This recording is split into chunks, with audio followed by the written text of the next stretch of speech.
to my bed. Don't get no man, no wife for my bed.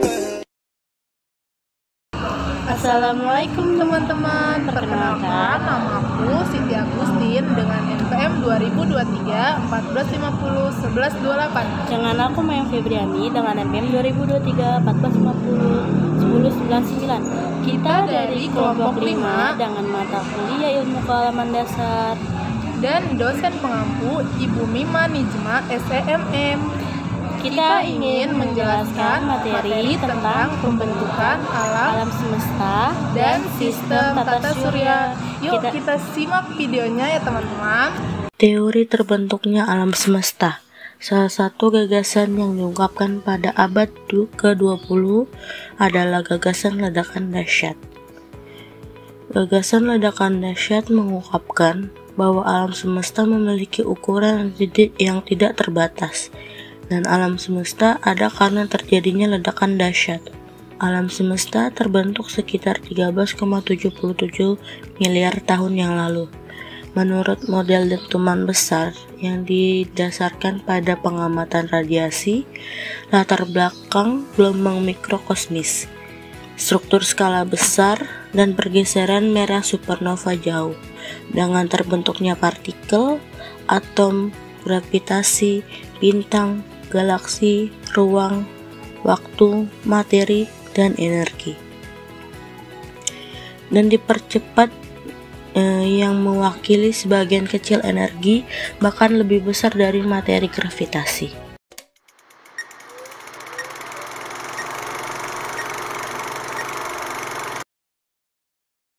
Sejarah terjadinya ledakan besar atau Big Bang. Ledakan besar atau Big Bang diyakini sebagai peristiwa yang menyebabkan terbentuknya alam semesta.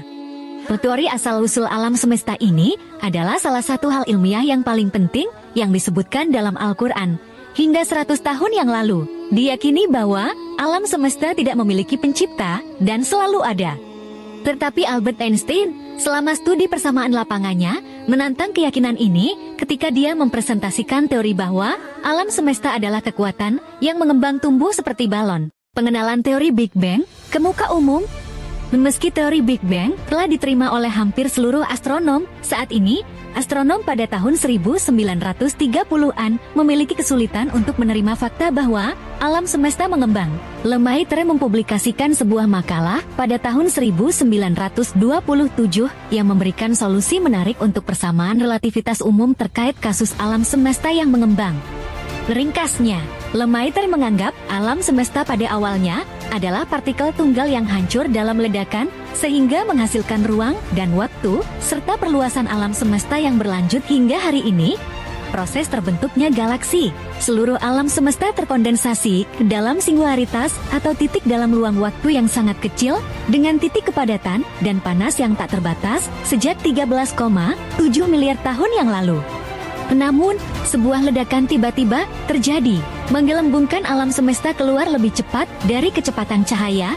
Periode ini merupakan inflasi kosmik yang berlangsung selama sepersekian detik, sekitar 10-32 detik. Elektron bebas menyebabkan cahaya atau foton menyebar seperti sinar matahari dari tetesan air di awan. Namun, elektron bebas bertemu dengan nukleus dan menciptakan atom netral seiring waktu. Atom juga bisa bertemu dengan muatan listrik positif dan negatif yang sama, sehingga memungkinkan sinar cahaya muncul 300.000 tahun setelah Big Bang. Cahaya ini disebut sebagai afterglow.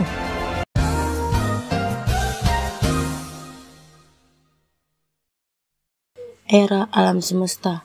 Pertama, era primordial. Kedua, era Stelliferous. Ketiga, era degenerasi. 4, era lubang hitam.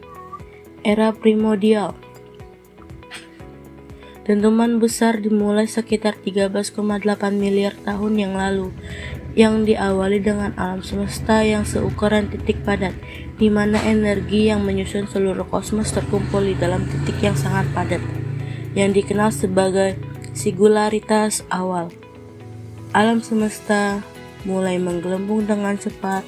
Yang pertama terbentuk adalah partikel subatom seperti quark, kemudian partikel yang lebih besar seperti proton dan neutron. Sekitar 3 menit kemudian alam semesta mendingin hingga 1 miliar derajat Celcius antara masa rekombinasi dan perkembangan struktur non-linear pertama.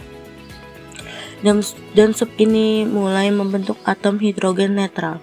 Dan seiring waktu di bawah pengaruh gravitasi ini bersama membentuk bintang yang menyala. Transisi ini dikenal sebagai fajar kosmik atau rionisasi kosmik. Pada pergeseran merah 5-20 bintang-bintang di alam semesta mulai terbentuk ratusan juta setelah dentuman besar di dalam subgalaksi dan menciptakan elemen berat pertama sistem yang sama ini, atau mungkin juga kuasar mini, menghasilkan radiasi UV yang mengionisasi IgM, dan mungkin juga medan magnet signifikan pertama. Era Stelliferous, bintang-bintang mulai bermunculan dan dikenal sebagai populasi 3 dan merupakan bintang hiperraksasa yang diyakini umum. Bintang-bintang ini menyebarkan elemen berat pertama, membuka jalan bagi pembentukan tata surya. Dan runtuhnya beberapa bintang pertama mungkin telah menumbuhkan lubang hitam supermasif yang terletak di jantung galaksi dan menjadi kekuatan yang spektakuler di kuasar. Setelah 1 miliar tahun beberapa galaksi terang dan kuasar sudah muncul yang menghasilkan cahaya intens. Tata surya kemudian terbentuk sekitar 4,56 miliar tahun yang lalu dari awan padat dan debu antar bintang. Hampir semua benda di tata surya terbentuk dari cakram akresi dengan kecepatan orbit yang sama dengan kecepatan kosmik pertama. Secara bertahap, matahari mulai terbentuk, disusul oleh planet, meteorit, komet, dan asteroid. Era degenerasi. Sekitar 1000 triliun tahun dari sekarang, alam semesta akan memasuki era degenerasi.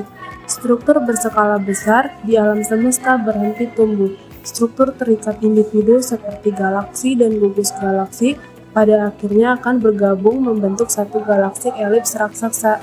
Bintang akan terbakar menjadi sekam degenerasi yang tidak dapat lagi mendukung reaksi pembakaran hidrogen, dan akan ada sebagai katai putih, katai merah, katai coklat, atau bintang neutron. Beberapa bintang masif akan runtuh menjadi lubang hitam yang akan memakan peninggalan bintang lainnya.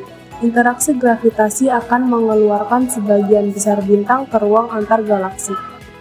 Era lubang hitam. Berikutnya, alam semesta akan maju ke era lubang hitam. Sekitar 10.100 tahun dari sekarang, pada saat itu, lubang hitam akan memakan entitas yang tersisa di alam semesta dan secara bertahap akan membocorkan radiasi itu sendiri, dikenal sebagai radiasi Hawking, yang pada dasarnya menguap triliunan tahun. Tata surya. Tata surya sendiri adalah sekumpulan benda langit yang terdiri atas sebuah bintang yang disebut matahari dan semua objek yang terikat oleh gaya gravitasinya. Objek-objek tersebut termasuk 8 buah planet yang sudah diketahui dengan orbit berbentuk elips, 5 planet kerdil atau katai, 290 satelit alami yang telah diidentifikasi, dan jutaan benda langit seperti meteor, asteroid, komet, dan lainnya. Berdasarkan jaraknya dari matahari, ke-8 planet tata surya ialah Merkurius 57,9 juta kilometer, Venus 108 juta kilometer, Bumi 150 juta kilometer, Mars 228 juta kilometer, Jupiter 779 juta kilometer, Saturnus 1430 juta kilometer, Uranus 2880 juta kilometer, dan Neptunus 4500 juta kilometer. Keempat planet terdalam yaitu Merkurius, Venus, Bumi, dan Mars adalah planet kebumian yang terdiri atas batuan dan logam. Sementara itu, keempat planet terluar adalah planet raksasa yang jauh lebih besar dari planet kebumian. Dua planet terbesar yaitu Jupiter dan Saturnus adalah planet raksasa gas yang sebagian besar terdiri atas hidrogen dan helium.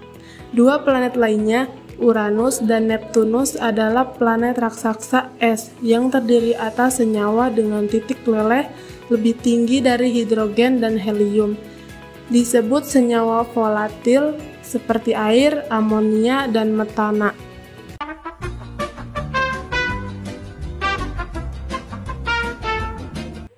Banyak hipotesis yang dikemukakan oleh para ahli untuk menjelaskan terbentuknya tata surya.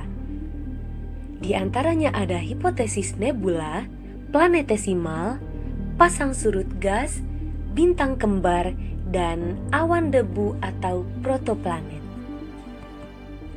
Hipotesis pertama, teori nebula atau teori Kahn-Laplace. Menurut teori ini, tata surya kita berasal dari bola gas atau nebula yang bersuhu tinggi dan berputar sangat cepat. Karena perputaran cepat, maka sebagian dari massa kabut tersebut lepas. Bagian yang terlepas mengalami perputaran terus, dan karena pengaruh pendinginan, lama-kelamaan berubah menjadi planet. Hipotesis yang kedua, teori planetesimal atau teori Moulton-Chamberlain. Menurut teori ini, tata surya diawali dengan kondisi matahari yang sudah ada sebagai salah satu bintang. Suatu ketika, matahari berpapasan dengan sebuah bintang yang melintas. Pada saat berdekatan antara matahari dan bintang terjadi tarik-menarik. Hal ini menyebabkan lepasnya sebagian massa matahari, dan massa yang terlepas inilah yang kemudian menjadi planet. Hipotesis ketiga, teori pasang surut atau teori Jeans-Jeffreys. Menurut teori ini, pada suatu saat sebuah bintang yang hampir sama besarnya dengan matahari melintas di dekat matahari. Hal ini menyebabkan terjadinya pasang pada matahari. Pasang itu berbentuk sebuah cerutu yang sangat besar. Bentuk cerutu yang sangat besar ini kemudian bergerak mengelilingi matahari dan pecah menjadi bagian-bagian kecil, dan kemudian bagian inilah yang membentuk planet-planet dan satelit.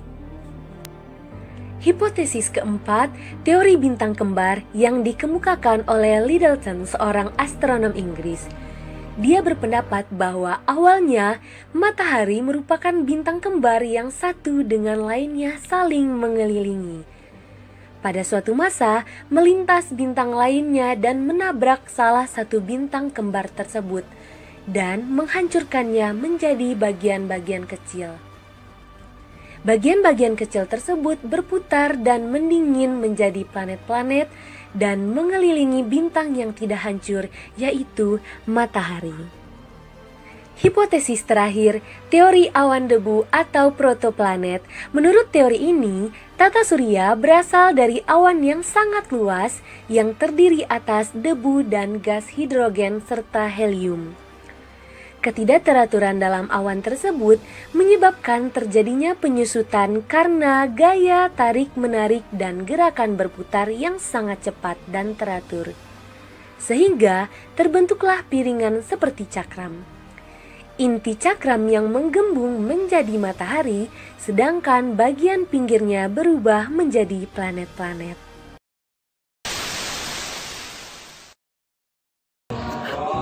Sungguh manis buahku ini. Buah dimakan dengan cepat. Berakhir sudah video kali ini. Semoga memberi manfaat. Wassalamualaikum warahmatullahi wabarakatuh.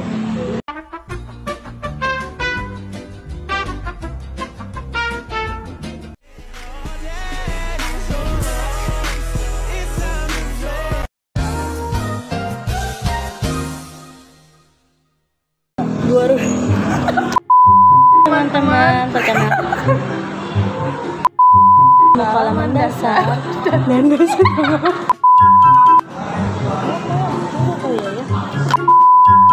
Gelap, mohon maaf.